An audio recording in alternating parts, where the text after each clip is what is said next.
Drop it.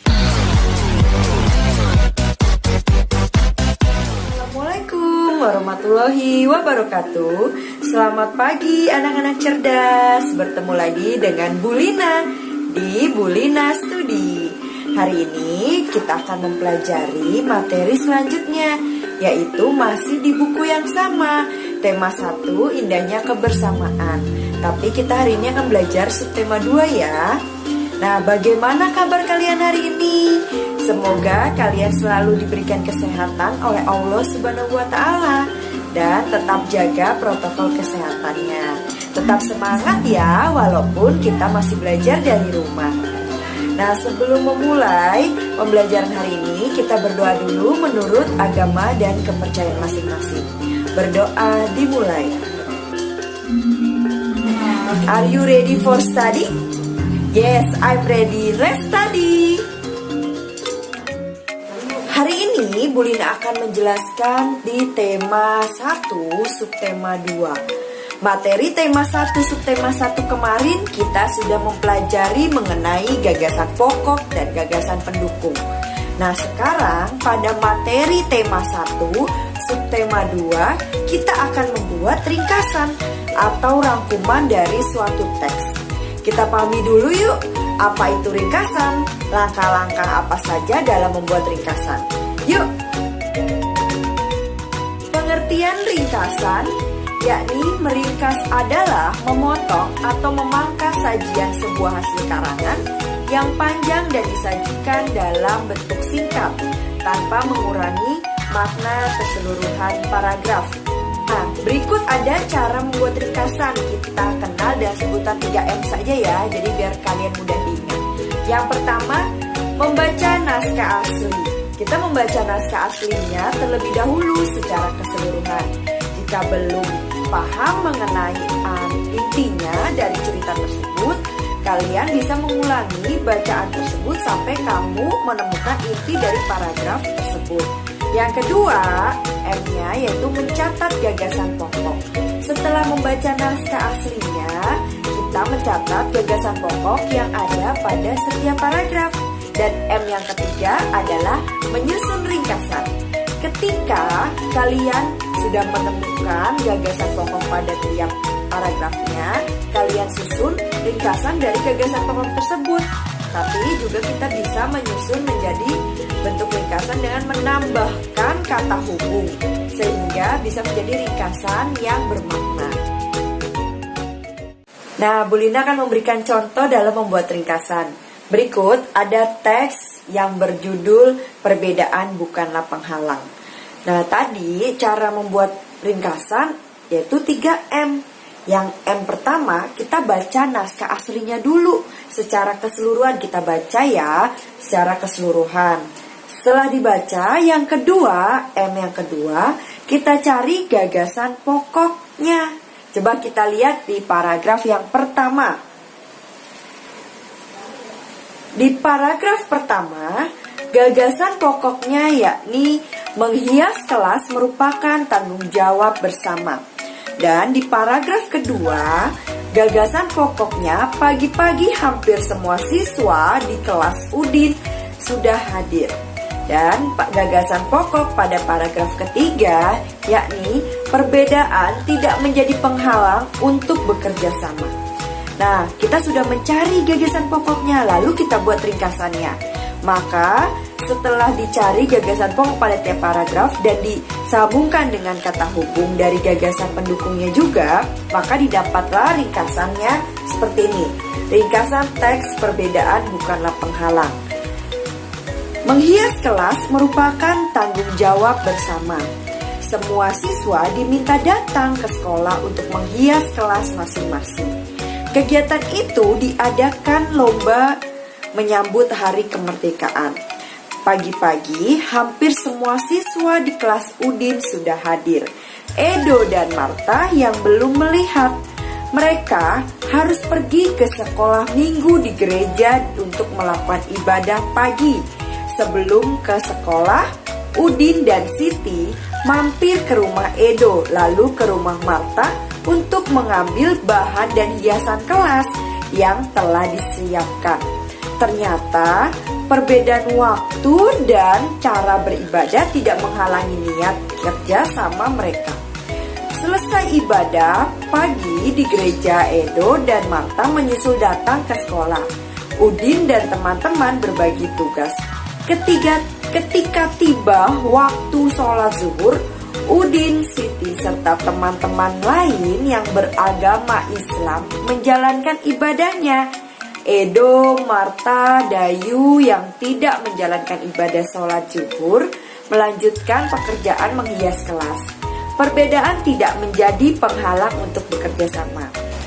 Nah, tadi adalah contoh ringkasan dari teks perbedaan bukanlah penghalang. Nanti kalian bisa membuat ringkasan dari teks yang lainnya ya. Selanjutnya kita akan mempelajari tentang kerja. Kita akan belajar mengenai kerjasama dalam keberagaman. Apa ya kerjasama itu?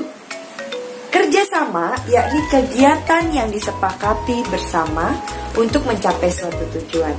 Nah, sekarang Bu Lina lihatkan gambar seperti ini. Anak-anak, pernahkah kalian melakukan kegiatan pada gambar seperti ini?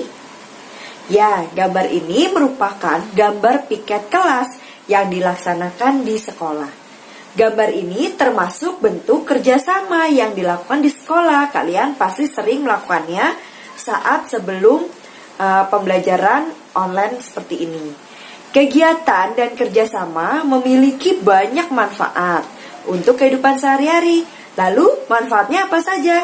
Yuk kita lihat manfaat dari kerjasama. Manfaat kerjasama yang pertama, meningkatkan rasa persatuan dan kesatuan. Yang kedua, membuat pekerjaan menjadi cepat selesai. Yang ketiga, memupuk rasa tolong-menolong. Dan yang keempat, meringankan beban pekerjaan. Kerjasama dapat dilakukan di mana saja. Sekarang kita bahas yuk bentuk-bentuk kerjasama. Yang akan kita bahas pertama yakni bentuk kerjasama di sekolah. Ada piket kelas. Gambar ini adalah kegiatan piket kelas. Melaksanakan piket kelas dilakukan bersama-sama dengan teman-teman satu kelas. Tapi dilakukannya secara bergiliran atau bergantian. Kenapa? Agar pekerjaan terasa ringan dan menyenangkan. Lalu, gambar yang kedua, ini ada menggalang dana. Yaitu mengumpulkan bantuan untuk teman kita yang sedang tertimpa musibah. Mengumpulkan bantuan untuk teman yang membutuhkan dapat memupuk rasa persaudaraan dan sikap tolong-menolong. Gambar yang selanjutnya yang ketiga, yaitu mengerjakan tugas kelompok. Ini saat kita dulu sebelum belajar secara online, kalian pasti sering melaksanakan kerja kelompok dengan teman-teman di kelas. Nah, mengerjakan tugas kelompok ini secara bersama-sama adalah bentuk kerjasama di sekolah. Namun, jika mengerjakan soal ulangan, tidak boleh ya secara kerja kelompok. Nah, tadi kita sudah membahas kerjasama yang ada di lingkungan sekolah. Lalu, kerjasama yang ada di lingkungan rumah seperti apa, Bu? Nih, Bu Lina akan mencontohkan bentuk-bentuk kerjasama yang ada di lingkungan rumah. Apa saja? Yuk kita lihat. Ada kegiatan apa ini malam-malam? Iya, ronda malam. Ronda malam dilaksanakan pada malam hari dan dilaksanakan oleh kaum laki-laki. Tujuan diadakannya ronda ini untuk memberikan rasa aman kepada masyarakat. Ronda dilaksanakan secara bersama-sama dan bergiliran. Lalu kita lihat lagi gambar yang kedua. Nah, ini adalah kegiatan kerjasama di rumah yang sering banget kalian lihat atau sering banget dilakukan di lingkungan kalian, yaitu kerja bakti. Kerja bakti dilakukan oleh siapa saja yang tinggal di tempat tersebut. Tujuannya agar menciptakan lingkungan yang bersih, nyaman untuk kalian tinggali. Kerja bakti dapat memupuk rasa persatuan dan kesatuan antar warga masyarakat. Dan kita lihat lagi contoh bentuk kerjasama di lingkungan rumah yang ketiga, yakni ada gotong royong. Bentuk kerjasama ini yaitu gotong royong dapat contohnya membantu tetanggamu atau warga di sekitarmu yang sedang mengalami musibah. Kalau di gambar tersebut yakni membantu warga yang sedang rumahnya habis terkena musibah seperti kebakaran. Lalu warga bergotong royong untuk membantu memperbaiki rumah tersebut. Dan kita lihat lagi bentuk kerjasama yang keempat. Nah, ini adalah mempersiapkan perayaan Hari Kemerdekaan. Wah, bentar lagi kita akan merayakan Hari Kemerdekaan Indonesia. Yang keberapa, ayo? Iya, yang ke-76.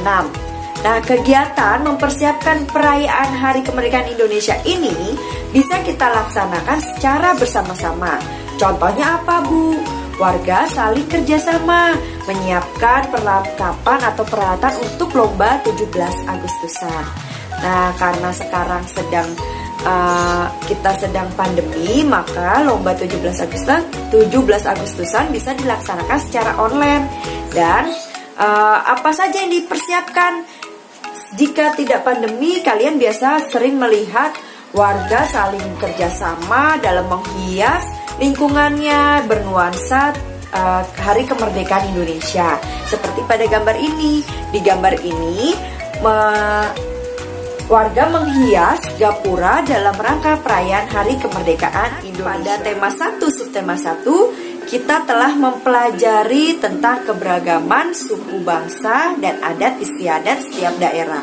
Kemarin sudah kita pelajari bahwasannya setiap daerah yang ada di Indonesia dari Sabang hingga Merauke itu memiliki adat istiadat, makanan tradisional, lagu daerah, serta tarian tradisional yang berbeda-beda, begitupun kebiasaannya.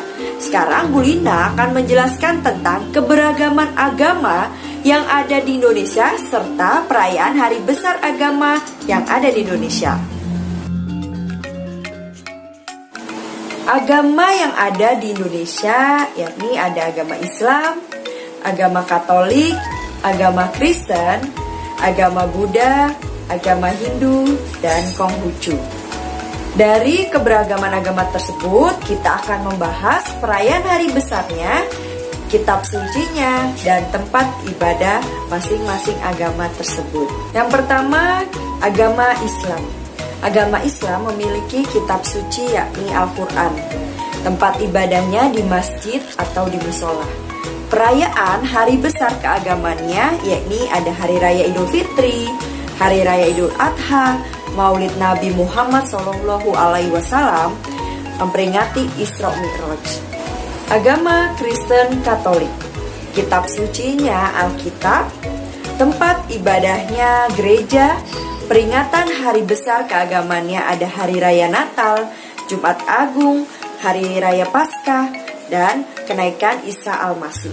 Agama Buddha, kitab sucinya adalah Tripitaka, tempat ibadahnya wihara, peringatan hari atau perayaan hari besar keagamannya yakni Hari Raya Waisak, ada Hari Raya Katina, dan memperingati lahirnya Siddhartha Gautama. Agama Hindu, kitab sucinya Veda, tempat ibadahnya Pura, hari peringatan hari besar keagamannya yakni ada Hari Raya Saraswati dan Hari Raya Nyepi. Agama Kristen Protestan, kitab sucinya yakni adalah Alkitab, tempat ibadahnya gereja, perayaan hari keagamannya ada Hari Raya Natal, Hari Paskah, kenaikan Isa Al-Masih.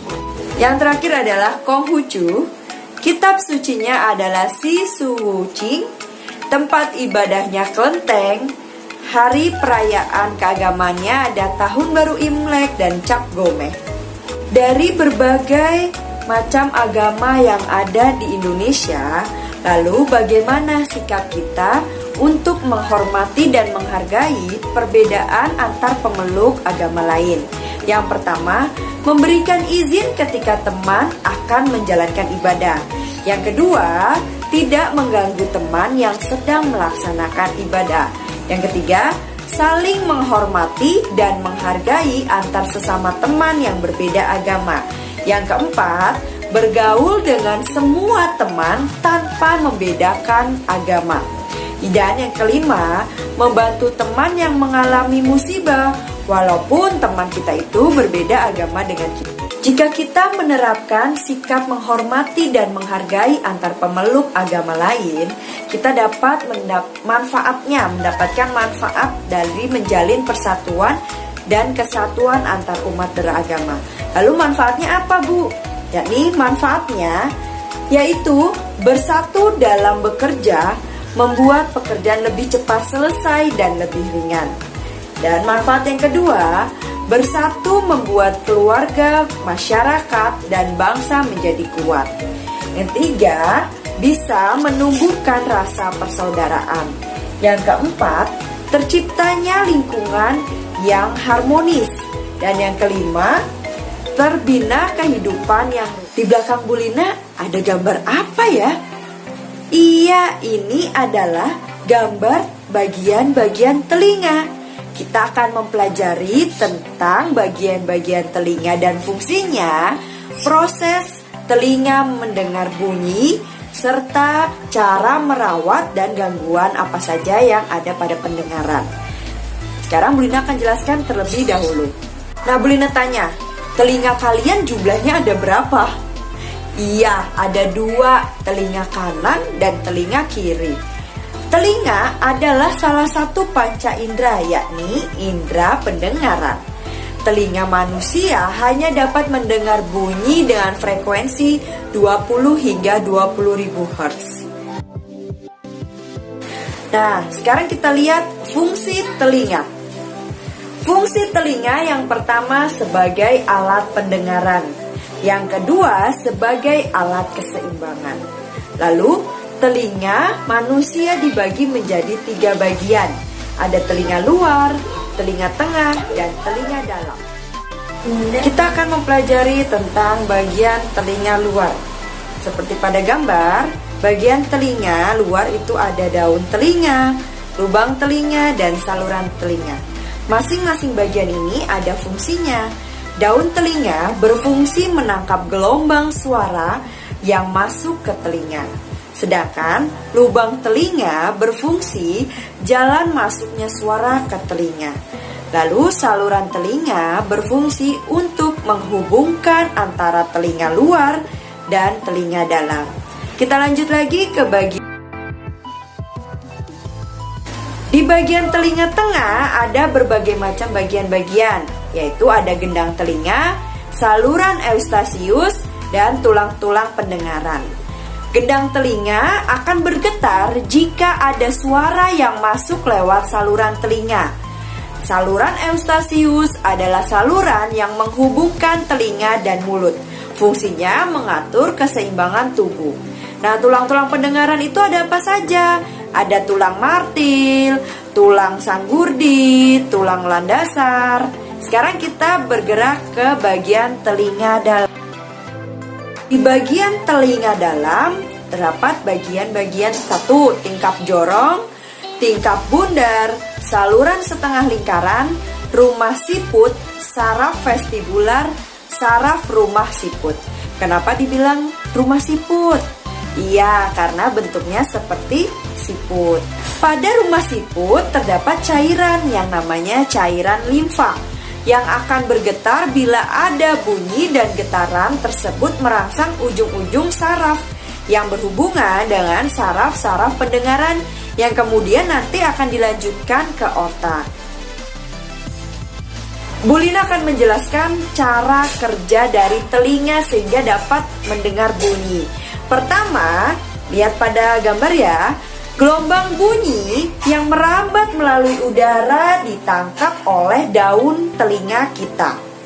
Gelombang bunyi masuk melalui lubang telinga dan diteruskan oleh saluran pendengaran kita.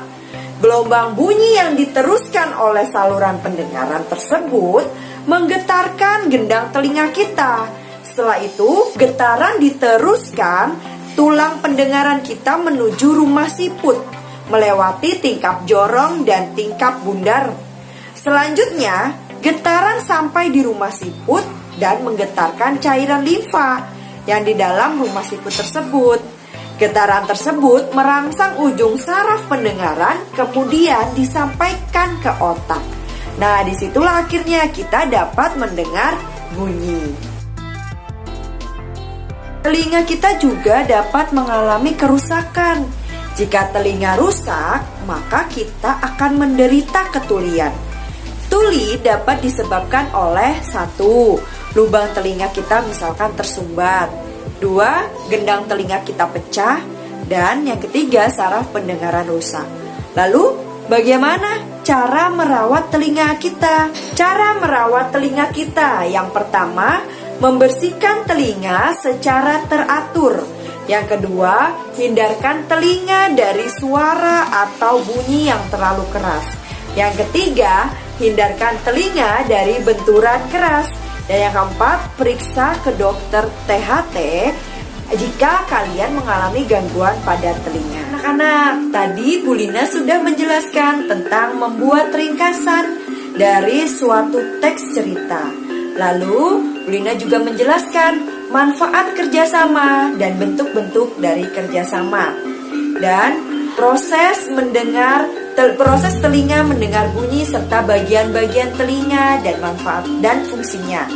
Juga Bu Lina membahas perbedaan agama yang ada di Indonesia. Semoga pembahasan materi kali ini dapat bermanfaat untuk kalian belajar di rumah. Selamat mengerjakan tugas-tugas dari Bapak Ibu Guru dan tetap semangat dalam belajar walaupun di rumah saja. Terima kasih kepada anak-anak cerdas yang telah menyaksikan video pembelajaran hari ini. Assalamualaikum warahmatullahi wabarakatuh.